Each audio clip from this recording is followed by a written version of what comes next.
Hi friends, welcome to my channel. நம்ம இந்த வீடியோல எதை பத்தி பார்க்க போறோம்னா, நீங்க வந்து Flipkartல ஒரு ப்ராடக்ட்ட ஆர்டர் பண்ணிட்டு ஏதாவது ரீசன்க்காக அந்த ப்ராடக்ட்ட கேன்சல் பண்ணனும்னு நினைச்சீங்கன்னா, அது எப்படி கேன்சல் பண்றது? அத பத்தி தான் நம்ம இந்த வீடியோல பார்க்க போறோம். ஓகே ஃப்ரெண்ட்ஸ், வீடியோக்குள்ள போறதுக்கு முன்னாடி நம்ம சேனலை ஃபர்ஸ்ட் டைம் பார்க்குறீங்கன்னா இந்த சப்ஸ்கிரைப் பட்டனை கிளிக் செய்து சப்ஸ்கிரைப் செய்யுங்க. பக்கத்தில் இருக்க இந்த பெல் ஐக்கனையும் கிளிக் செய்து ஆல்ங்கிற ஆப்ஷனையும் எனேபிள் பண்ணி வச்சுக்கோங்க. அப்பதான் நம்ம சேனலில் போடக்கூடிய யூஸ்ஃபுல் வீடியோஸ் எல்லாமே உங்களுக்கு நோட்டிஃபிகேஷனாக வரும். ஓகே, இனி வீடியோக்குள்ளே போகலாம். ஃபர்ஸ்ட்டு உங்கள் ஃப்ளிப்கார்ட் ஆப்பை ஓப்பன் பண்ணிவிட்டு இந்த ஹோம் பேஜில் கீழே இருக்க அக்கௌண்ட் இந்த ஆப்ஷனை கிளிக் பண்ணிவிட்டு இதில் ஆர்டர்ஸ் இந்த ஆப்ஷனை கிளிக் பண்ணுங்கள். நெக்ஸ்ட் இந்த பேஜில் நீங்கள் ஆர்டர் பண்ண ப்ராடக்ட் எல்லாமே ஷோ ஆகும். இதில் நீங்கள் எந்த ப்ராடக்ட்டை கேன்சல் பண்ணுறீங்களோ அந்த ப்ராடக்டை கிளிக் பண்ணுங்கள்.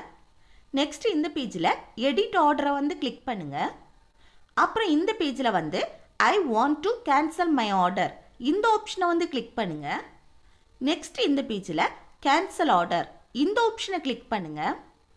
நெக்ஸ்ட் இந்த பேஜில் நீங்கள் கேன்சல் பண்ணுறதுக்கான ஏதாவது ரீசனை செலக்ட் பண்ணிவிட்டு இந்த கமெண்ட்ஸ் பாக்ஸில் அதே ரீசனை டைப் பண்ணிவிட்டு இந்த சப்மிட் ரிக்வெஸ்ட்டை கிளிக் பண்ணுங்கள். இப்போ பாருங்கள், இந்த ப்ராடக்ட் கேன்சல் ஆயிடுச்சு.